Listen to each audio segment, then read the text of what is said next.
السلام علیکم، بسم اللہ الرحمن الرحیم۔ آج میری ویڈیو کا عنوان ہے یزید کے سیاہ کارنامے۔ بدقسمتی سے کچھ دشمنان اہل بیت کلمہ گو ہونے کے باوجود یہ غلط فہمی پیدا کرنے کی کوشش کرتے ہیں کہ حضرت امام حسین نے اقتدار کے حصول یا عظمت و بڑائی کے لالچ میں یزید کی بیعت نہیں کی بلکہ اسے جنگ کی اور شہید ہو گئے۔ آج کی ویڈیو میں آپ کو اسی سوال کا جواب احادیث کی روشنی میں دیتی ہوں۔ شیر خدا حضرت علی کی شہادت کے بعد 6 ماہ تک خلافت کے امور شہزادہ حضرت حسن کے پاس رہے، لیکن پھر حضور اکرم صلی اللہ علیہ وآلہ وسلم کی حدیث کے مطابق کہ میرا بیٹا حسن سردار ہے جو 2 گروہوں میں صلح کروائے گا اور خون ریزی روکے گا۔ بخاری 7109، 7563، نسائی 1411 تاریخ گواہ ہے کہ کیسے اہل بیت نے صلح صفائی سے اقتدار کو اپنے گھرانے سے منتقل کر دیا۔ جہاں تک سوال عزت، آبرو اور جاہ و جلال کا ہے تو بھلا نبی پاک صلی اللہ علیہ وآلہ وسلم سے جو تعلق، جو نسبت حضرت امام حسین کی تھی، کیا اس سے بھی زیادہ کوئی عزت کی بات ہو سکتی ہے؟ کسی کے لیے بے شمار احادیث موجود ہیں اہل بیت کی پاکی اور عظمت پر، لیکن یہاں ہمارا موضوع یہ ہے کہ آخر کربلا کا اتنا بڑا واقعہ کیوں رونما ہوا۔ اس واقعے کی بڑی وجہ یہ تھی کہ یزیدیوں کا فسق و فجور اور رقص و سرور گلشن اسلام کو جھاڑنے پر تل چکا تھا، لیکن یہ نواسا رسول صلی اللہ علیہ وآلہ وسلم، جگر گوشہ، بطول اور شیر خدا کے شیر حضرت امام حسین کے ناممکن تھا کہ وہ یزید جیسے ظالم، مذل، فاسق و فاجر، ننگ انسانیت شخص کی بیعت قبول کر لیتے اور اسلام میں موروثی بادشاہت کا نظام قائم ہو جاتا۔ اور رہی بات واقعہ کربلا کو جنگ کا نام دینے کی، تو کیا بات جنگ کا نام دینے کی، تو کیا آپ بتا سکتے ہیں کہ کون سے جنگجو اپنے معصوم بچوں اور عورتوں کو لے کر میدان میں جاتے ہیں؟ اصل میں نے عظمت کا مظاہرہ کیا اور بے سرو سمانے کے باوجود فسق و فجور اور باطل کے سامنے ڈٹ گئے۔ ویسے تو یزید کی کرتوتوں سے تاریخ اسلام کے کئی صفحات سیاہ ہیں، لیکن ان میں سے 3 حد درجہ قابل مذمت اور اس کے لائن ہونے پر شاہد عادل ہے۔ یزید کے 3 ایسے برے کام ہیں کہ جسے تاریخ اسلام رہتی دنیا تک نہ بھول پائے گی اور نہ ہی معاف کیا جائے گا یزید کو۔ سب سے پہلا اور بڑا سیاہ کارنامہ جو یزید نے انجام دیا، اہل بیت اطہار کے دردناک شہادت تھی، جنہیں جان بوجھ کر کربلا کے میدان میں پڑاؤ ڈھالنے پر مجبور کیا اور پیاسے رکھ کر صرف اسی لیے شہید کر دیا گیا کہ انہوں نے یزید کی بیعت نہ کی۔ اب کچھ لوگ کہتے ہیں کہ اس میں یزید کا کیا قصور ہے؟ شہید کرنے کے لیے خط تو کوفہ کے گورنر عبید اللہ ابن زیاد نے لکھے تھے۔ شہید کرنے کے لیے خط تو کوفہ کے گورنر عبید اللہ ابن زیاد نے لکھے تھے، اے عمر بن سعد، اگر حسین بیعت کر لے تو انہیں کوفہ بھیج دو، اور اگر بیعت نہ کریں تو ان سے جنگ کرو۔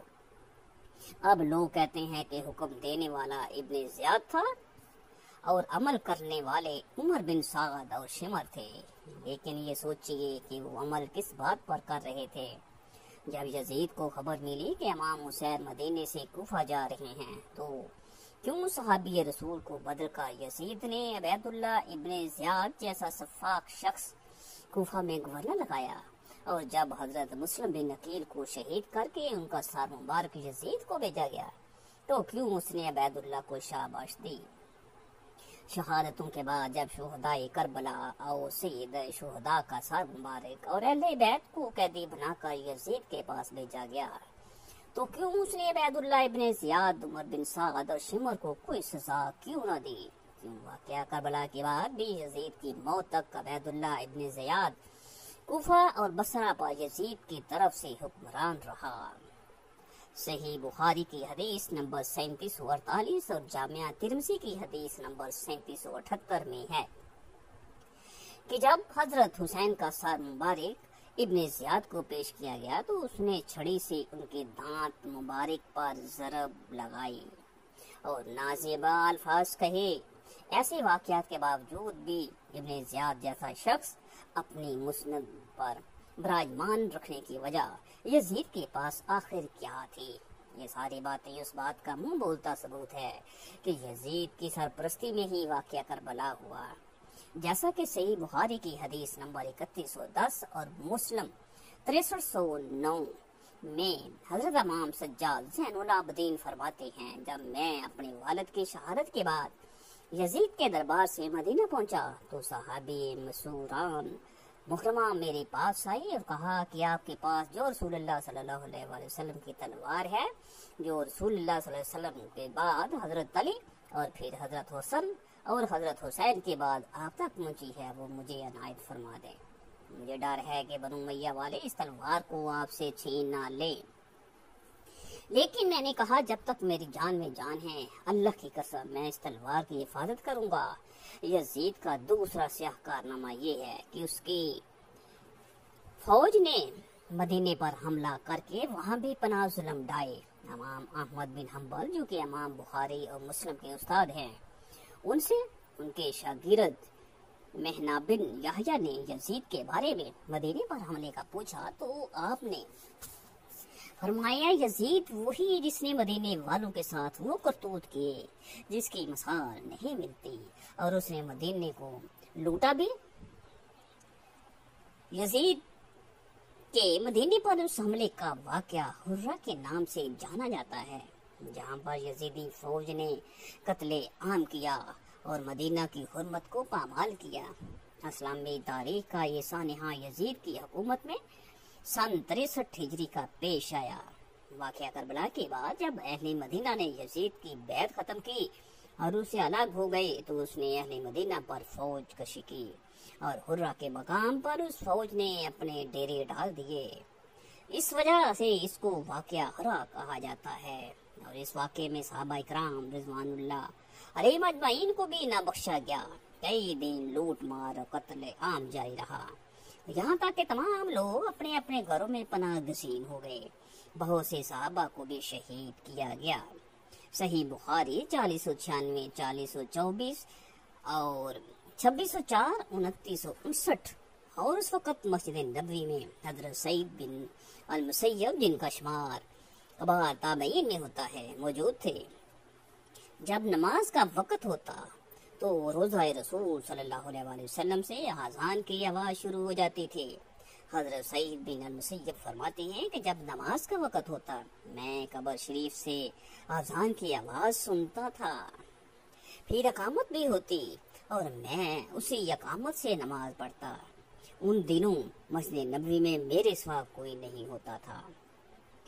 کتب احادیث اور تاریخ کی کتابوں میں اس کے دلائل موجود ہیں، جبکہ علامہ ابن کثیر 1372 تا 774، 1301 701 نے مدائنی 840، 225، 752 اور 135 کے حوالے سے البدائیہ اور النہائیہ میں لکھا ہے کہ یزیدی فوجیوں نے بہت سی پاک باز لڑکیوں کی عزت کو لوٹا اور 1000 صحابیات اور تابعیات بنا شادی کی حاملہ ٹھہری۔ روح لرز جاتی ہے یہ روایت پڑھ کر۔ اللہ اکبر۔ اور 3 دن تک مسجد نبوی میں گھوڑے باندھ کر رکھے اور مسجد نبوی میں نماز نہیں ہوئی۔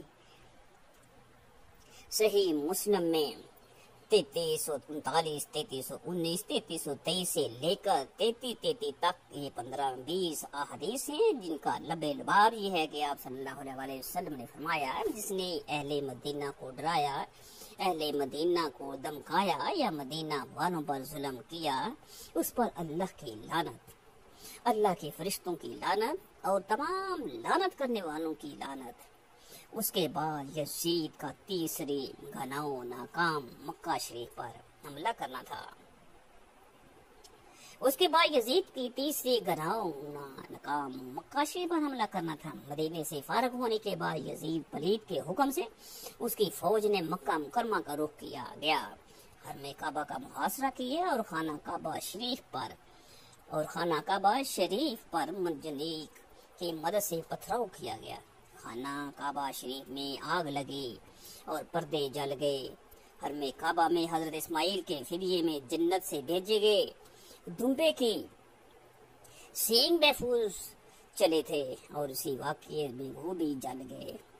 اس بدبخش یزید کے ہاتھوں حرمین شریفین کی حرمت پامال ہوئی۔